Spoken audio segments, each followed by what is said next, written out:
What I'm saying to you is this: whatever caused this universe, I believe, didn't have a cause, didn't begin to exist. So whatever caused this universe to exist has always existed. If it's always existed, that means it never began to exist. If it never began to exist, then there is no cause.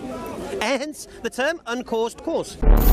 Because you started off your premise with everything that has started to exist Began to exist, must have a cause, whereas I'm just working within the framework of everything that has a cause before it. So mine is more simplistic, but it doesn't work. Not really, because your cause needs an explanation. When you look at using the sandcastle examples, you're using a localized fluctuation in entropy to then extrapolate that backwards to across the universe. No. So actually, in the universal terms, the chances of the universe having been created previously actually goes up as you go back, because actually all the science points towards that. The analogy I gave wasn't very good because I was just trying to explain. Okay, all right. Sorry, I'm dealing with Are you going to rescind your sandcastle example? All I meant by the prison cell analogy is that you don't need to do scientific experiments in a lab to come up with the first cause argument. You just need to have logic to do. So you're saying someone in a prison cell would come to the conclusion that they were created? Yeah, they must do. I would agree. Because, I would arguing for you. Yeah, natural fit to that. We like that. Continue.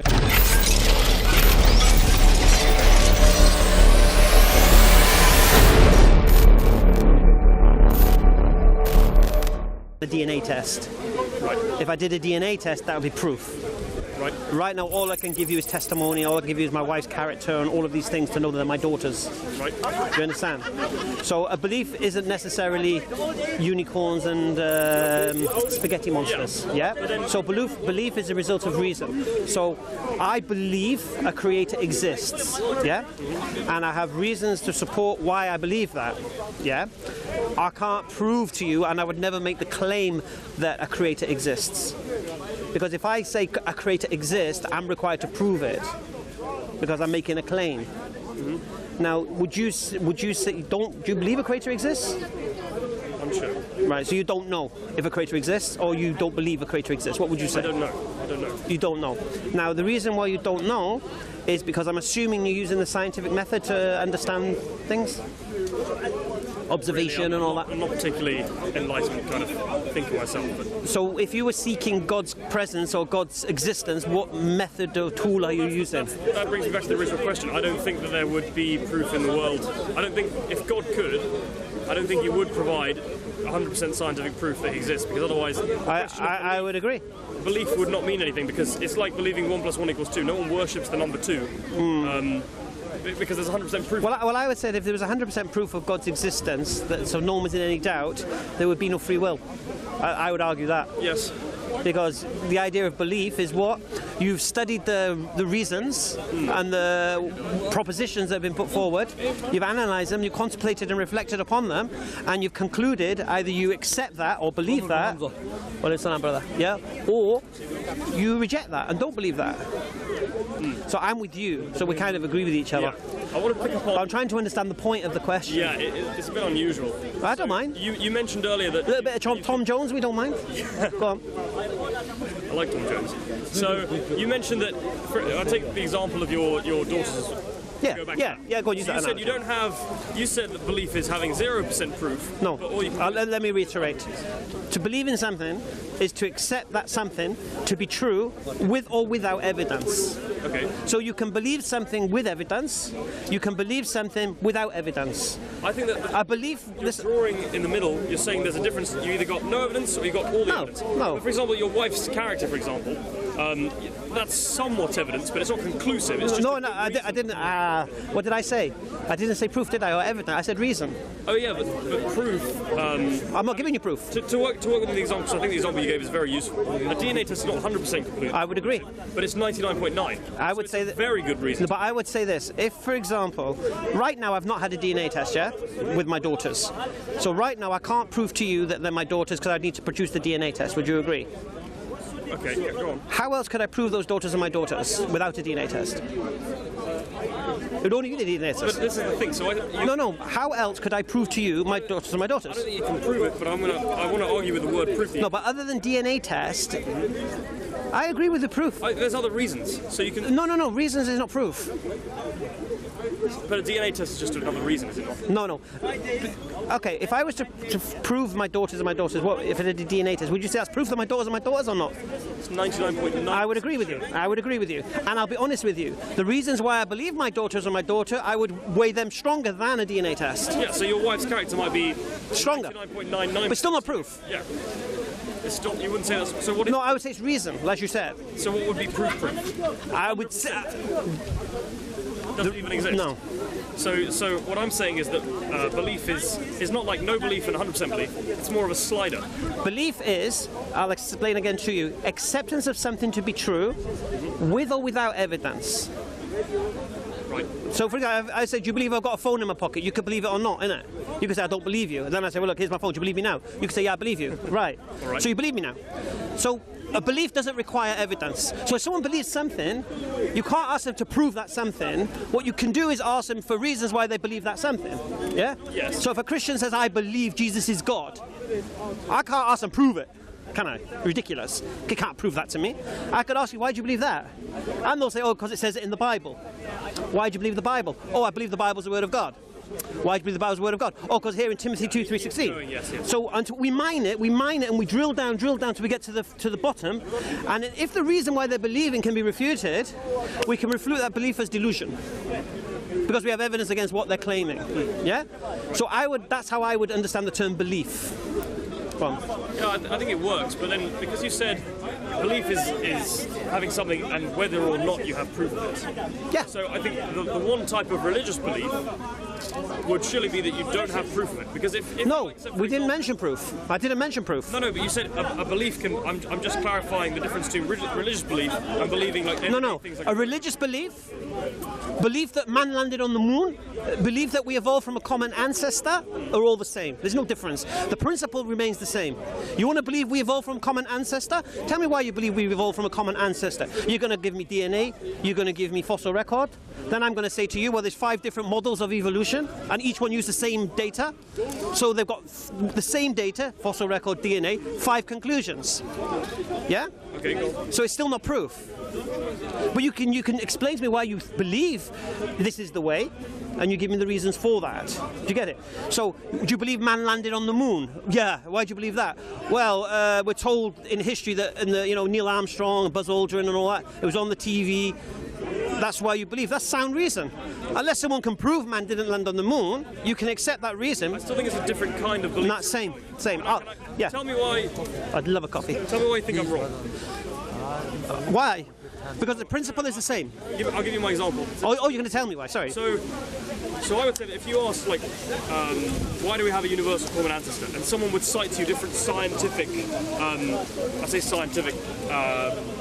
reasons via which they believe that. So they might cite you DNA test, they might cite you a theory of evolution, or why you land on the moon, they might cite you some physics, they might cite you some history. But all of that evidence still fits into the umbrella of the scientific method. Whereas religious belief, you don't do a complete disagree. Test to see that completely disagree. God exists. I completely disagree. You do a scientific test that man landed on the moon? I said within the scientific umbrella, so I think it's a different kind of evidence. Shall I tell you why I believe a creator exists? Go on. And I won't leave logic, reason or intellect behind, yeah? Sure. All right. I believe a creator exists because I believe that everything that begins to exist requires a cause. And I believe the universe began to exist, therefore it requires a cause. I believe that cause needs to be uncaused, otherwise you have the problem of infinite regression. Yes, I understand. So I believe in an uncaused cause of all that exists. Now this uncaused cause of all that exists, I believe needs intelligence to have created all of this stuff. And I believe this uncaused cause of all that exists needs power to create all of this stuff. So I believe in the existence of an uncaused cause of the universe and everything that exists, which is intelligent and all-powerful. Okay. Did I leave reason? Did I leave logic? Did I leave the scientific method? You said that we go further and further and further back and we find like the foundational belief. So if I ask you why do you believe that things that are caused necessarily can't have a cause themselves? Oh, okay, because if you can show me anything in this world that you're aware of that comes into existence or begins to exist without a cause, present it. But then you're using the scientific method again. You're saying, I just said to you, I haven't left the scientific method. No, but you're citing the cause of the universe, so everything, and then inside the universe is the scientific method. And you're saying if one domino falls, another domino has to cause it, right? Of course. And so on. Cause and effect. You're saying that scientific causality that exists inside the universe also has to apply to the universe itself. So you're saying within the bubble of the universe there's this... No, well, you'd have to then... No. And it also applies to outside the universe. What you would then is answer the question why you're offering special pleading when it comes to the universe. When we know everything we know that comes to exist, begins to exist, requires a cause. Now, all of a sudden, because of the universe, you don't know the cause, you apply a special pleading that it didn't have a cause. I would ask you why you present special pleading as a logical fallacy at this point. No, I'm saying that... No, but you are. You're presenting that you are. You're implying that the universe is outside of what we know of. So what we know, everything that begins to exist has a cause, and we know the universe. Well, I believe the universe began to exist. Therefore, according to what we know, it must have a cause. And what that cause is, we don't know. This is why atheists will say at this point, we don't know what it is, acting as if they're being honest. And the problem they have is they're not being honest. Because at this point, they've got to understand the assumption of the scientific method is what? The assumption in the philosophy of science is naturalism, meaning everything has a natural explanation. Even if we don't know what it is, it must be natural, which for me is a false assumption, because you can't prove that. No, I agree. Now, which tells me now, if a creator does exist, and that great creator does supersede what we know, does supersede the natural, does come into the realm of the supernatural, science is blind to it. Science can't measure it. Science can't recognize it. So if you're someone relying on observation and testing and empirical methods, you cannot use science to prove God or disprove God, because science doesn't recognize the existence of the metaphysical, the supernatural. That is where we agree. Yeah. So once you have that, once you get to that point, then you cannot use science to prove God or disprove God, and I would never do that. What did I say? I said I believe in the existence of a creator for this reason, for this reason, for this reason, for this reason. Okay. For you to challenge my belief, you need to now refute my reasons. Yeah? Okay. So, for example, if you produce something that does begin to exist without a cause, you could then challenge my original premise, isn't it? But I know you can't produce anything. You might go to the quantum level, you might talk about these quarks appearing and this, that, the other. Okay. But even that, we don't know whether that's just, we're just seeing them at that point. I'd say that there is a cause, but we just don't understand. Exactly. Okay. Right. So that's my saying. Now, a belief, that's my belief, yeah? So what I've come to the belief in an all-powerful, all-intelligent creator of all that exists, without ever leaving the realm of logic, reason, or intellect. Not once. I didn't mention Quran, I didn't mention miracles, I didn't mention faith, did I? Okay. So we'll take the cause argument, because it's the one that we're all familiar with, right? So the problem that I would have with the cause argument is you start off, your first premise is everything that is caused must have a cause itself. Everything that begins to exist has a cause. Okay, so that's the slightly different version that comes after Augustine. Well, that's what I said. Okay, so well, then you'd say God exists, right? Would I say God begins to exist? Well, at some point you would have to say that. Why? Why would you? Because then you'd have the problem of infinite regression. Because if God began to exist, then we'd have to find its cause, and then we'd have to find its cause, and we'd have to find its cause. Until we have an original cause that's uncaused, we'll never start the process. You say God has not just has always existed, because that implies time. You're saying God exists full stop. Yes. There's never been a point in. See, I can't use time to describe it. No, I understand. What I'm saying to you is this: whatever caused this universe, I believe, didn't have a cause, didn't begin to exist. So whatever caused this universe to exist has always existed. If it's always existed, that means it never began to exist. If it never began to exist, then there is no cause. Hence the term uncaused cause. Yes. So another question I have is, why do you think infinite regression is actually a problem? Why do I believe infinite regression is an actual problem? Why would infinite regression not be a suitable explanation? Do you understand the problem of infinite regression? I do, but I don't think. Explain to me infinite regression, just so we're on the same wavelength. Everything that has a cause has to have a cause. Has to have a cause. And if you don't admit that at some point the chain starts and has an uncaused cause, then the chain goes on forever. No, how do we get to where we are? What do you mean by that? Oh, you mean why are we here now? Because we'd still be in the process of getting here. We wouldn't be able to. If we couldn't exist until that thing that caused us to exist existed, and that thing couldn't exist until that thing that caused it existed, and that couldn't exist until that thing caused it. If you keep going backwards, you've got the problem of infinite regression. You can't. The problem needs to be solved. This is why even Hawkins talks about an uncaused cause, even though we don't know what it is. They don't say it's God. This is why atheists will say, "Oh, it's energy" or whatever it is. But you have to have an uncaused cause of all that exists. I don't agree with that, because that sounds a lot to me like Zeno's paradox. You're saying that everything that has... What's Zeno's paradox? It's the idea that... So if you've got a runner, and you've got an arrow, and you shoot the arrow at the runner, right? So the runner runs 10 metres. Let's say that, the runner runs 1 metre, the arrow goes 10. So the arrow's going 10 times as fast. but then the runner runs 10 centimeters and the arrow goes a meter. And so the arrow is always catching up but never actually gets there. So, and similarly, what you've just said is the causes are always getting to this point in time, but they never actually get there. No, it can't get to this point in time until we start it. See, I don't agree with that. You don't have to agree with it. I'm telling you what I believe. It's a very unusual argument we're having because we both agree that there's. All right, I'll make it easy for you. Okay, I'll make it easy for you. But, so we have just to think of everyone else. We have the same conclusion, but we don't have. You think there are reasons, and I'm saying that reasons would defeat the point. No, I disagree because, like what you're doing now, you can challenge my reasons. I don't mind. Yeah. You can't prove my reasons wrong. You can just disagree with them. I don't mind that. It's your prerogative. You can prove them wrong logically, surely. I mean, you can't. How can you prove that? Okay. I mean, all right. You've relied on logic. Let me use the example of the sniper firing the shot. I've used this before, but I'll use it again. I'm not familiar with it. Okay. Let's say there's a sniper and he needs to take a shot. But before he takes that shot, he needs to take permission of his superior officer. Okay. So he goes, permission to take the shot, sir.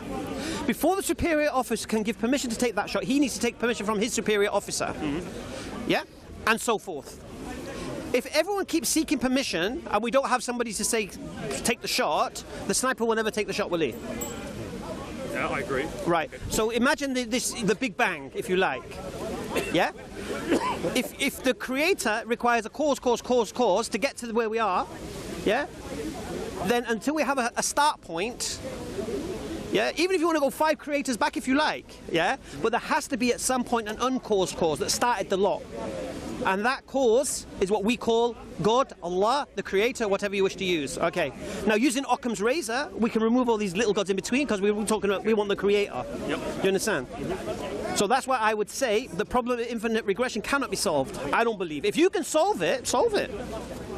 I don't think the infinite regression is a problem. How does a sniper take the shot if he never gets permission? Okay, let's say you write down a big, like a shopping list of the chain of events that lead. So right now there's the sniper, and then there's all the superior officers, and then there's the creation of the country they're at war with, and then there's no. And then wait. No. Wait. You go all the way back into. You just change the paradigm. You might say. No, you just change the paradigm. I'll give you an example. These are the dominoes. I'll give you an example. Infinite regression means what? Infinite. Okay. So I'm talking about a sniper. Yep. His commanding officer, infinitely going back. Okay. So it's an infinite going. No, so it's an infinite chain going backwards. Now, if that infinite chain is going backwards, how are you going to get forwards? But this doesn't matter whether you start at if you start at the very end. Well, you can't. There's no end. It's infinite. But it doesn't matter that you start at the very end. Well, there is no end. It's infinite. Well, that's you're assuming that you have to start. Is there an end to infinite? No, you can't do that. You can't say that. If it's an infinite chain of events, you've just made a circular argument. You said it's an infinite chain of events. Therefore, you can't start at the end, and you can't. No. What did I say? What did I say? This is the whole point of what I'm saying is this: the problem of infinite regression is you cannot regress infinitely. Because if you regress infinitely, that means you're always going to keep going backwards, seeking permission. Where's the shot? The shot's not going to get fired until someone says, "Take the shot," and then it'll come back at the chain. I don't think that's the way that events in time would happen, because yes, really? You're completely correct that if you look at it as in where is the first cause, you will have a problem. Do you accept one thing? Let's accept one principle. Let's forget creator and stuff right now. Let's keep to the sniper. Do you accept if you have a sniper asking for permission to take the shot and the chain of command is infinite going backwards seeking permission? Yes. Will he ever get permission? No. But right. No. Wait. Can I give my? No. Okay. No. Is that your answer to that particular point? I'm saying no in the way you've conceived it. If I give the way I conceived it, you're absolutely right. If you look for permission, you try and explain an event like that, then I agree with you. You get the problem of infinite regression, and you do have to have a first cause. But if you just take one point, if you just say, right, here's where we're going to start looking at it. How can you? And go, well, that's how the way that every single science... With infinite, you can't do that. If you were to say, why is this tree growing? It came from an acorn. You wouldn't go back in time and say, well, why does the carbon exist in the first place? Was it made in stars? You wouldn't go that far back to try and explain something. You always start at a certain point and then build upwards. If you're claiming that oak tree's infinite, of course you would. No.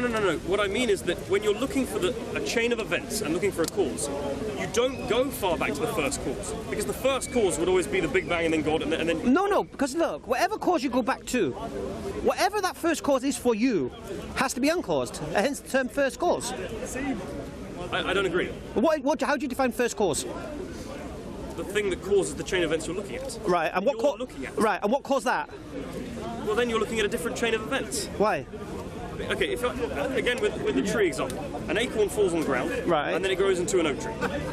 So you would say, if you're trying to explain why this tree exists, you would go all the way back to that acorn. To the acorn. And there is a different chain of events that says, well, the acorn came from another tree. And I agree with you, so on and so forth, when you compare all the different events together, you get that first cause problem. But when you're looking at a chain of events and you just start time from now, and the clock starts running, there's no reason why you have to have the problem with regression like that. Sorry? I know. The problem that you're having is that you're trying to deal with the problem of regression by making an arbitrary starting point. Yes. And you're just making it up. You're saying, let's just start from somewhere, because actually you know that you can't go back to the beginning. Because in the model where there's infinite regression, there is no beginning. And the question being put to you is, can you cross an infinite series of past events? And the answer to that is you can't. I'm saying that there's no reason why you couldn't just add one more cause on. There is. And the reason is because there's an infinite series of past events. History, if you want to put it that way, goes on infinitely into the past.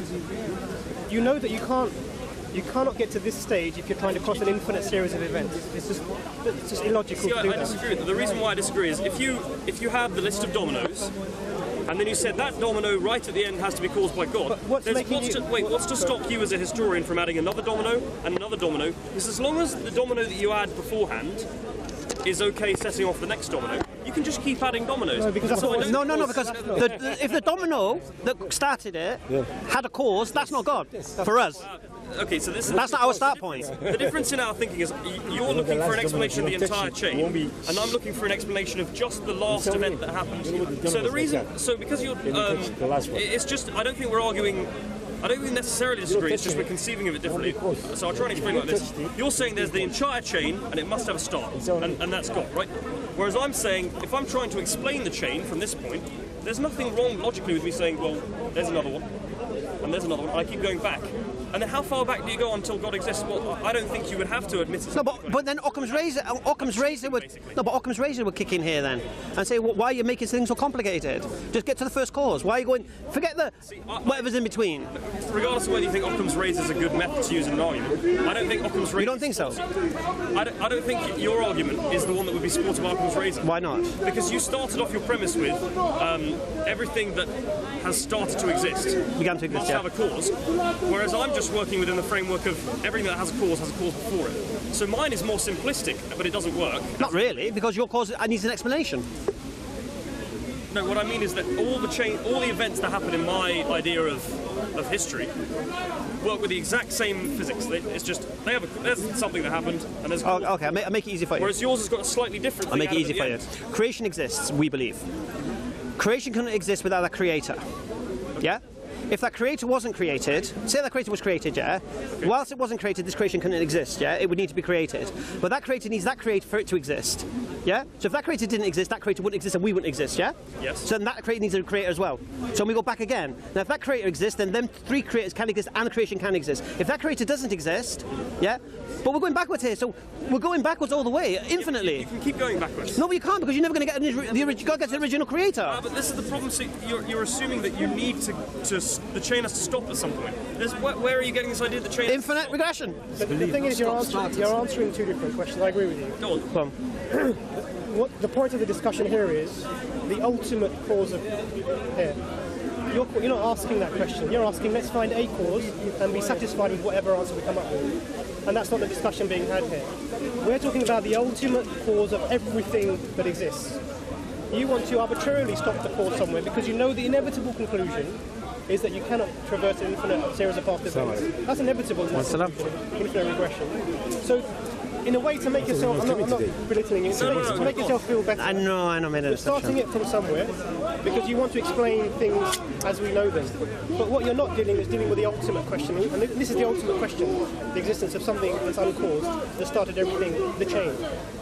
So you can stop where you like, you can stop there and say I'm satisfied with that for myself and live your life that way, but that's never going to get you to the ultimate reason of why are we here and answer the big questions that are important, because the existential questions are the really important questions. Your response, let's start somewhere arbitrarily, is just a way of explaining in a system bound by the universe how the universe comes into existence. And I think you need to think deeper into this. And that's why you've got to deal with the question of infinite regression and not just sort of arbitrarily start from somewhere. I get. Do you understand what I'm saying to you? Yeah, I'm going to... Is it alright if I go back to the start and explain why we had this discussion in the first place? You can go back to the first course, no problem. The ultimate. He's done me there. So we started off with, do we think there's proof of God? And I said that if God would create the world, the nature of belief would be such that if you created absolute 100% proof, there'd be no belief involved in it. There'd be no question of faith. There'd be no question of devotion, because, you know, it's like believing whether the sky is blue or not. Something that has 100% proof doesn't inspire any belief, any faith, any morality. So I said that if God creates the world, then it'll be in his interest and in humanity's interest not to put proof there. And so when I look at these problems... I agreed with you. Yeah, so we agreed on that. But then one of the argument that we've had is the first cause argument, and you've given the... No, what I said to you, all I've said to you is my belief, isn't it? Yeah. Why I believe it. So I believe if you're going to say what caused God, then you would have to ask what caused that cause, and I believe you have you now encounter the problem of infinite regression. Now you're saying you don't. I'm saying that infinite regression is not a problem. Well, you haven't established that. Yeah, exactly. You had a start point. What you deal with it. See, if you have an infinite regression, you have no start point. I'll give you. You mentioned Occam's razor earlier. I'll give you an argument by the earlier 20th century philosopher called Bertrand Russell. He said, does everyone understand the concept of entropy? Go on. The idea that, you know, if you build a big sand castle on the beach, it's eventually going to wear down and go back to the level of the rest of the beach, because that's the way that time works. It wears things down and everything reaches the same energy state, and it's nothing special. So he said that if you look at the universe now, today, it's got slightly less entropy. Sorry, the status has got slightly more entropy than yesterday. Because yesterday that sandcastle was standing really tall, and today it's got blown a bit down by the wind. And eventually in the far future we'll get to a point where the sandcastle's gone completely, and right at the start of the universe that sandcastle's entirely built up.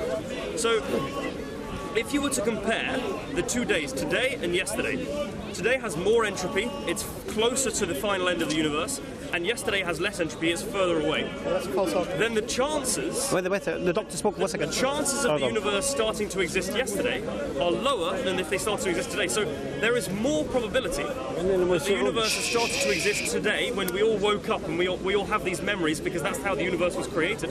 There is more chance of that than there is of the universe starting off at the lowest state of entropy and reaching how it is now. So the reason it's not a good argument is because actually you're using a sandcastle example, which seems to make sense, because the sandcastle is going from an organised to a disorganised state. If you took at the universe, because we're talking about the universe, if you go backwards in time with the universe, and when you know the universe is expanding, the particles, if you want to call galaxies, the particles in the argument are getting further and further away, so the entropy is... If you go back, as time goes on, everything comes closer together, becomes more organised, and when you get to the singularity, everything else actually is together with minimal ability to move. So less options for movement within that entity. So actually the argument is the opposite way around. As you go back in time in the universe, there are greater chances, because everything's breaking down actually since that time.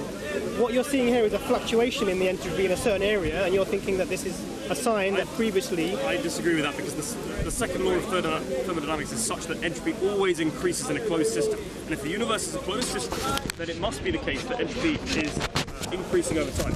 What you've mentioned, the synthesis of particles way back in the start of the universe, the synthesis of particles is not making the universe more organised. Because originally when the universe started, it was just a soup of energy, and then particles come about. But those particles come about as a result of energy dissipating. Not as a result of energy organising. What is the singularity? Let's say we understand. What do you say the singularity is? What are you saying that it is? It's a different physics term. You tell me what you mean, and then... So what I'm saying to you is that as we go back in time, everything that's in the universe comes closer and closer together. Right. Do you disagree with that? No, I don't. Okay. I agree with that. So as we come closer and together, things are more organised. So what does that mean in terms of entropy? It's got the lowest state of entropy. Okay. So you're saying entropy increases as time goes on. This is the second order. This is exactly what I'm saying to you. As you go back in time, everything actually becomes more and more organised, because there are less options to move that particular piece of that matter or energy in any particular way.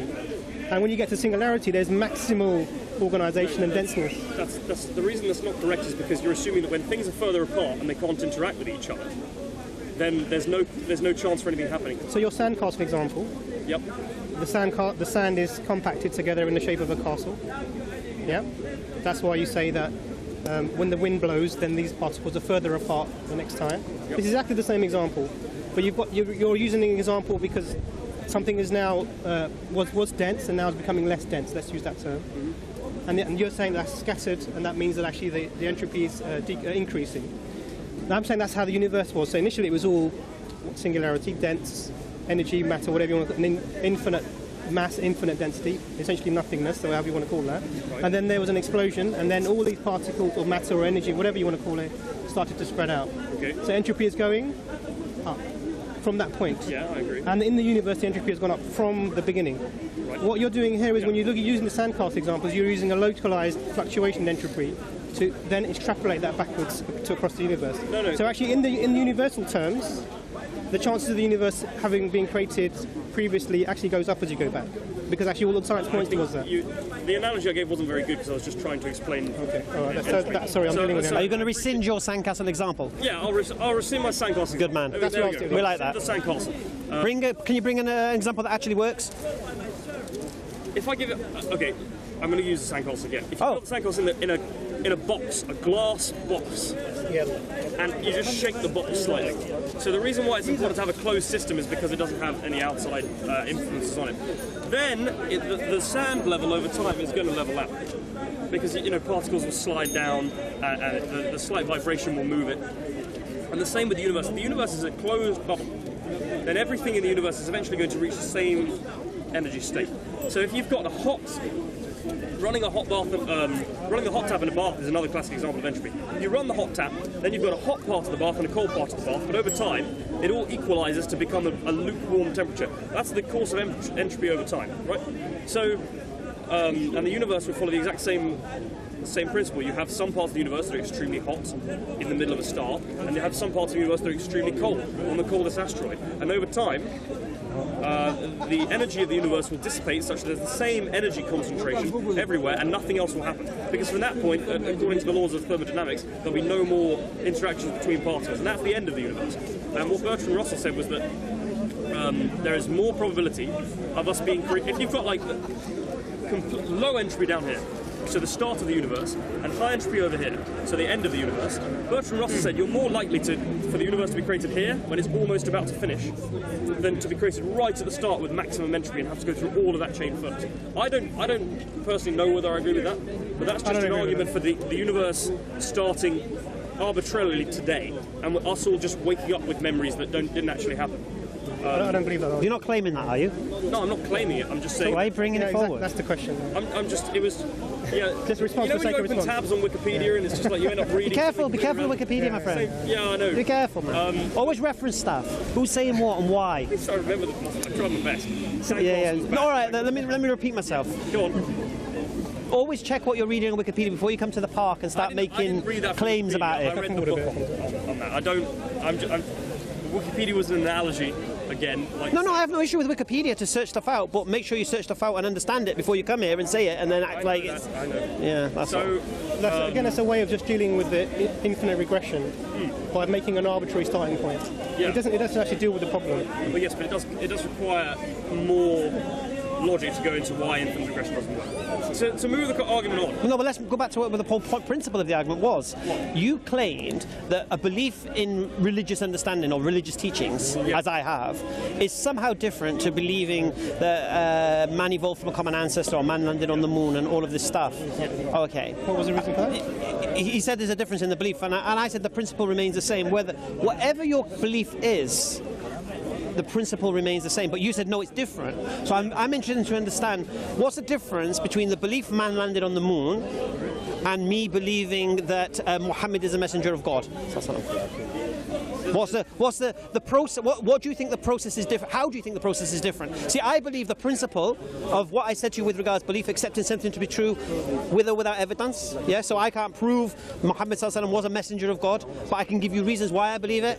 And you can't prove man landed on the moon because you weren't there, and you can't take me to the moon and show me man landing there, but you can produce your reasons why, TVs, newspaper cuttings or whatever. All right. I think they're a different nature of belief. So I want to understand. Sorry. So just what I want to understand is this: you think there's a different process going on, and you think for somehow religious people have a different way of. The word process, I'd say it's the same intellect that you're using to derive it. Right. But I'd say that the reasons that you're looking for are slightly different. All right, and I want to understand that. Okay, so you know the first cause argument you gave? It's a purely logical argument. You could think of that in a dark room room with no interaction with the rest of humanity ever. Right. A baby that's grown up in a prison cell could think of that because it's pure logic. Whereas if you were talking about whether man landed... Sorry, no, I would disagree with that, because a baby that's grew up in a prison cell and didn't know anything, yeah, wouldn't be aware that nothing begins to exist without a cause. Why? How would a baby know that? In a prison cell? Why would a baby not know that? How would it know? It can know that by playing rock, paper, scissors with itself. You can derive it through anything. How would it know? There's not something outside of its prison cell that does come into existence without a cause. So you're telling me that you were taught that as opposed to believe it innately? No, I'm saying to you, how would a baby in a prison know or be aware that there's nothing outside of his prison cell? How would the baby know there's anything outside of his prison cell? No, but the baby exists. No, the baby... No. What you said is this. Even a baby in a prison cell that didn't interact with the outside world... Yeah, baby's the world with, like a teenager. Okay, a teenager. Okay, a human being. Let's say Truman, yeah? Okay. The Truman Show. Yeah, good one. All right? Okay. He's locked in a room and doesn't know the outside world. Right. How would he have the premise that nothing comes into existence without a cause? Because he must know that, number one, he exists. Right. Number two, there must be a reason why he exists. Right. And then therefore... How would he have to get the premise, though, that he doesn't know of anything that begins to exist without a cause, apart from what's around him? Because if something could begin to exist without a cause, there'd be other things popping into that prison cell. Yeah. You can tell by your environment. No, to be honest with you are correct, because he wouldn't be aware of the world outside of the prison cell. Go on. But I don't think the analogy applies, because we're in this world. And listen, my premise was based on what? I don't know of anything that begins to exist without a cause. All I meant by the prison cell analogy is that you don't need to do scientific experiments in a lab to come up with the first cause argument. You just need to have logic to do. So you're saying someone in a prison cell would come to the conclusion that they were created? Yeah, they must do. I would agree. Because, I would looking for you. Yeah, natural fit to that. We like that. Continue. So that is just pure logic. It doesn't matter how intelligent you are or unintelligent you are. It doesn't matter how much experience you've had. Provided you've got a rational mind, you can logically derive that. Whereas, for example, man landing on the moon, it doesn't matter how intelligent you are. If you've been locked in a cave since 1968, you will have no idea, because regardless of how smart you are, you can't logically derive whether man has landed on the moon or not. You need to read a history textbook, or you need to go to a science museum and see the rocks, or yada yada yada. You're looking at empirical evidence. And so the difference in belief in God that you've mentioned with the first cause argument and belief in man landing on the moon is one is empirical and one is purely logical. No. Both exactly the same. Both are based on reasons. Yes, but one reason is empirical and one is logical. My reasons were empirical. What did I say was empirical? You're not saying that there has to be evidence. You're saying that logic. No. You gave the, what did I say? I said belief is a result of reason. That's what I said. So I just want to ask someone, so is logic not evidence? No, logic is evidence, but it's a different kind of evidence, and logic is 100% evidence. That's what I'm saying. So logic, if I say I am either or let's use sky. The sky is either red or blue. It's not red, therefore it's blue. That's a logical argument. It's 100% correct. No one in history can ever argue about that. No, don't go there. You will argue. Okay, we'll run with that argument more. So no, let's not. Let's not. But but wait, it's a good one, because empirically, I would have to then measure the wavelength of light coming. I have to measure the energy level of the photons rebounding off the atoms in the sky. So there's a different kind of evidence that's empirical and logical. Yes. Logical doesn't require scientific experimentation. Empirical. I would use the word looks. The sky looks blue. The sky looks red. Okay. Then that kills that argument. But anyway. But what I'm saying is the sky doesn't necessarily have to be blue in order for the argument that I gave you. It's either red or blue. It's not red, therefore it's blue. That's the terminology. It's valid. It doesn't have to be sound. It doesn't have to be actually true. Yeah. But it's a logically valid argument. Right. So I would say. So you're saying your argument is valid. So my argument is this: this universe was either created or caused itself. It's one or the other. Yeah. Yes. Okay. And I would lean towards it was created because I don't know anything that can cause itself. But you've shown logically that it can't cause itself. You've shown logically that it can't cause itself. We already said that you can't have...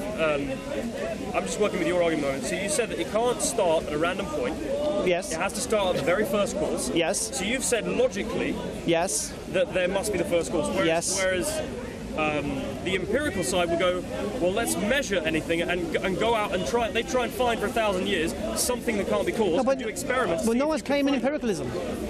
That's my point. So your argument's logical, not empiricist. I never claimed it was empiricist. You're trying to say, Yeah, so it's- no, but you're trying to say the way I reason my belief when it comes to Creator, or Muhammad, peace be upon him, being a messenger of God, or the Quran being the word of God, is somehow different to believing man landed on the moon. I think I'm not saying it's any more or less valid. I'm not saying it's any more or less reason. I'm saying it's a different kind of belief. What's the difference? The difference is that one is 100% sure, without a doubt. But that's not belief then. So what is Yeah, 100%? What's Back 100% to my sure? original- What's 100% sure? 100% sure is there's no possibility of the opposite being true. All right, so you're saying to me man landed on the moon is 100% sure. No, I'm saying it's 99% sure. Why is it 99% Okay, sure? for example, if I look up the moon every day, I might be having a hallucination every day of my life, and everyone might be telling me a lie. Now, it's a ridiculous example, which is why I'm saying 99%. But you can never be fully sure. What did you think I just said? You lost me. I think we're. I don't know what you're talking about. I said to you, can you prove man landed on the moon? Moon landed. Neil Armstrong. Yes, Can you prove that happened? I would say no. Right. But you believe it happened. Yes. And you have reasons to believe it happened. The difference, yeah, I know where you're going, but the difference is my reason is. I'm not going there, I'm there. My- I've been there from the no, beginning. My reason is purely that it just goes over 50% sureness. No, what Your reason is it's 100%. Do you know what the difference is? That I am saying that there is a slight possibility that everyone's playing a big No, joke there are with me, people- including the moon, and you're saying that there's not even a possibility. Why do you keep saying about the moon playing a joke? The only people who will play a joke on you is NASA, yeah, and the TV companies. Yep. They're the only playing the joke. The moon's not going to play a joke. The moon doesn't have flipping reason and logic and Okay, but free will. what I'm talking about is the fallibility of the senses. And what I'm No, saying, I accept. there's But a no, but you're not believing man landed on the moon because of your senses. Okay. You believe man landed on the moon because someone told you man landed on the moon, and they showed you a picture of man landed on the moon, and they showed you pictures of the Earth from the moon, saying this is the Earth from the moon. So I can say I believe it. Yeah. But I'm saying is that there is a difference, and ideally, if our language was perfect, we would have two different. But I'm trying to understand this difference, you see, because Yeah. the process you've gone through to believe man landed on the moon is no difference to the process I've gone through to believe Muhammad, peace be upon him, is a messenger of God. I think There's no difference. Now you keep saying there is a difference. So please, tell me the difference. the reason why I think there's a difference is you've both given me a logical argument for the first cause, right? No, forget that now. No, it's not. No, I'm gonna use no. Key, Why? because that argument. No, I believe Muhammad is the messenger of God. Let's go with that. Yes, but you would derive that from if you know for 100% sure, no doubt whatsoever, unlike the moon, no doubt that there must be a first cause. I believe there must be a first cause. Yes. Yeah, but you've So given your me the logic. So if someone said they don't believe there's a first cause, you'd say you are illogical. You wouldn't even consider their opinion, right? No, that's not true. So your problem seems to be with the certainty. You don't believe in the first cause. So how's it 100%? I'm working with your argument. Well, no. If it's 100%, you should believe it. Do you believe it? I don't believe it's 100%. But we're talking. You don't believe it's 100%. But wait, we're talking about the nature of belief, not whether the first cause is true. No, but my belief, you said it's 100% true, so that it's not belief. I'm saying that in order to You said my logic's 100%, yes? Wait, your worldview is that the first cause argument is not about measuring things and conducting experiments. Logically, it is just valid. You don't need any proof because the proof is just in the words. So do you accept that? I don't accept it. But Right. No. So it's not proof then, is it? Because it's not 100% then, is it? No, I don't have to accept it because I would only argue with the logic. There's no way that You just said it's 100% logical. there is no way that I could do an experiment to prove that statement wrong. There is no experiment that any scientist can conduct because it's not in the realm of empirical evidence. It's in the realm of logic. Okay. Do you agree that a belief can be true without this evidence? Only by coincidence. Only by coincidence. Unless it's illogical, in which case the logic is the evidence. So, There's a lot of problems with the English language. We have different words. no, I meaning the understand. same thing. I'm trying to understand that. What are you on about? So a belief can be true without the proof, yeah? Yes, but only by. For example, if I were to believe that the sky is blue, but the only reason I believe that is because I've been locked in an art gallery my whole life and I've seen blue paintings. That is an actually true belief, but without the justification. No, you've got justification. No, that's not a justification. Of course it is. No, it's not. All the pictures of the sky I've seen is blue. Okay, of course it is justification. So similarly, by a ridiculous That's the example. scientific method. Exactly. If I've been locked in an art gallery my whole life, never seen. My the sky, God, you've been locked up in all these different I've been places. locked up too much. Flipping it. You ain't got no little cellar under your house of yours, I've been locked in an art somehow. gallery my whole life, and all the paintings had red skies. You'd believe the sky was red. Yeah, but that's a justification. But it doesn't mean the conclusion is true. No one said it is. What are we arguing about? The argument is this: can a belief be true without proof? But there's different kinds of proof. There's empirical and... No, forget the proof. There is no proof. Can it still be true? Do you believe there's proof of God? No. So why are you arguing that... Wait. Why am I'm arguing because you said, I don't believe there's proof of God. I believe in the existence of God through my reasoning. Okay. You're saying the reasoning I've employed to come to the conclusion that God exists is different to coming to the conclusion that man landed on the moon. Yeah. And I'm asking you again, what's the difference? One is a logical argument that doesn't require any testing. Isn't man landing on the moon a logical argument? No. Really? No. Why? Because of the fallibility of the senses. Every book I read, have you ever read a book when you're really tired and you remember it the next day, the text, but then you realise you're remembering the wrong thing? The book maybe said the exact opposite. Have you ever watched a film and you've thought about it 10 years later and you can't remember one of the chapters in the film?